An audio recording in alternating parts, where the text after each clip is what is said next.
Hi everybody, it's Kay here from KayBayly.com, and today we're going to do a new video blog called The Oddest Places You Will Find Tapping.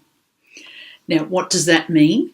Well, we sit here and we discuss tapping and EFT, and you will hear it in many self-development courses and conferences. It's becoming quite the buzzword and the place to be, which is cool.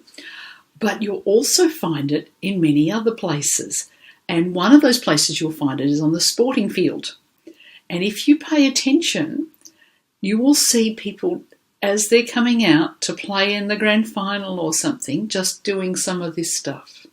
You probably won't see them doing this, but you will see them just calmly walking out doing this.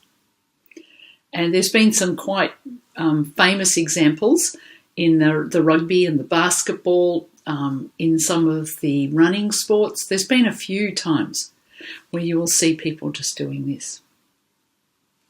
Pretty cool, huh? An interesting other place that I saw it, I guess a year ago, was in a TV show called The Doctors. And the guy was going up in a small plane and fearing going to fly. And his friend said, there's this thing called tapping. Why don't you try that? And so they did. Now, tapping for fear of flying is actually quite a well-known thing to do. So if anybody you know has got a fear of flying, then tapping's a really good place to go. And in fact, to such a degree that places like Virgin, when they've set up their fear of flying courses, include tapping as part of their course. One very famous person that's used tapping for her fear of flying was Whoopi Goldberg.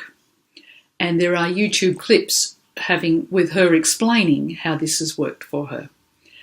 Apparently, she refused movie roles that required her to fly, and so has restricted her jobs.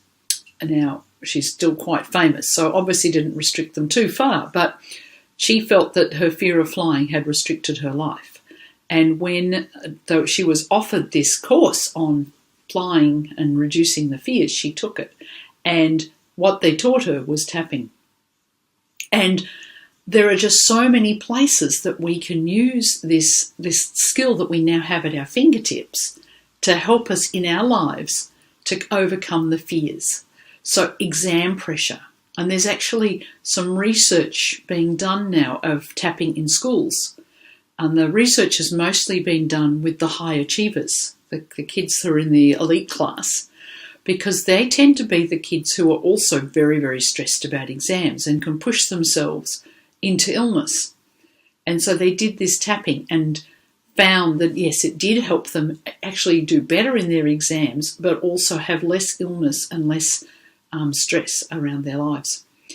And so we find tapping in all of these strange places that you maybe wouldn't think, especially when you just know me as a let's tap and make more money. It's also being used for people at end of life. So when they're in a hospice type situation, obviously fear again and pain are part of the issue. And again, teaching them tapping helps to calm them down.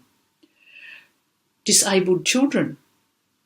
So even when they can't talk, they can still tap. And there's a lovely story of a tapping person going into a special classroom and teaching the teachers about what to do. And one of the teacher's daughters came running in, and the daughter's teacher was non-verbal. So she's just, making noises and quite distressed, obviously distressed. And so they went, well, okay, here's a good place to demonstrate. And all they did was teach her to go tap, tap, tap. So they're just saying tap, tap, tap, tap, tap, tap. And she instantly calmed down.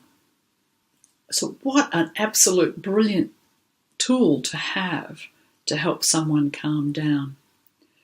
And it works really well in children and in intellectually disabled, because they haven't got this thing in their brain going, this isn't going to work. This is silly. I look silly. And all of those things that we might be saying. They're happy to go tap, tap, tap, tap, tap, tap. And it works. Because remember that one of the main things that tapping's doing is reducing the stress in our system. So by tapping on these points, we're sending the signal to say, calm down, it's okay. And that signal's going to that amygdala. Remember we talked about it's like a smoke detector in the brain, and it's going to that smoke detector and saying, it's okay, calm down. So it works for everybody. So whether they're a young child, whether they're intellectually disabled and not able to even speak, or elite sports people, or famous movie stars, it works for all of those situations because we're all got this same stress response in our body and we're tapping and calming it down. And so one of the things I'm going to offer today is opt in, and we're going to do a tapping video for fear of flying. So if any of you have that fear or know someone with that fear, then opt in and we will tap on that today. But remember, it will work for any situation. So the fear of public speaking, the fear of doing a Facebook Live or a YouTube video, the fear of being visible.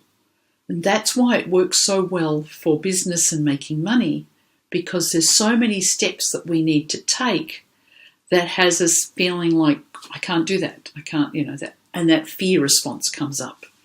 And so we can tap on whether it's the fear of flying or whether it's the fear of doing a YouTube video, it's still fear. And fear of performing, whether that performing is singing, whether that performing is giving a talk, or whether that performing is just doing it on a one-on-one basis or a basis like this where I'm doing a video. And I just think that's wonderful for us to have this tool that we can use. I have a tapping group that I do, a live tapping group, with people, real people at the time. And we've done a lot of food craving stuff, but we've also done fear. And one of them was a fear of lifts. So again, that small enclosed space, and talked about refusing to take the lift or having panic attacks and the fear that something, of course, the lift's going to stop. And that same fear of in aeroplanes, that feeling of claustrophobia. And one lady in particular we're in a particular room, and it's not that small a room, but we went to close the door to the room. And she said, well, don't close the door. I don't like confined spaces. That's just asking Kay to come along and tap on it. So I'm like, okay, let's tap on the fear of confined spaces. And we tapped, we only did 1 or 2 rounds. And she said, well, you can close the door, but don't turn off the light. So Kay, of course, goes, okay, let's turn off the light. And again, we did about 2 rounds of tapping. And she's going, oh, it's all right. I can see the light coming through. It was like a bit of a glass panel on the door. She's like, I can see the light coming through there. So, of course, we went out and closed the curtains of the other room to reduce the light. And she was fine. And the thing about tapping away fear is exactly that. It started off a fear of just closing the door. In the end, we were tapping away the fear of being in dark, confined spaces, because the fear just went that quickly that it was like, oh, well, that's all right, but it's the next one. Oh, that's all right, but it's the next one.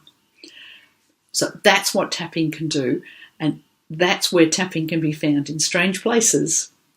And if you would like to do a tapping video on confined spaces and particularly the fear of flying, then log in below and we will take you to a video where we're going to tap away those fears. Bye for now and happy tapping.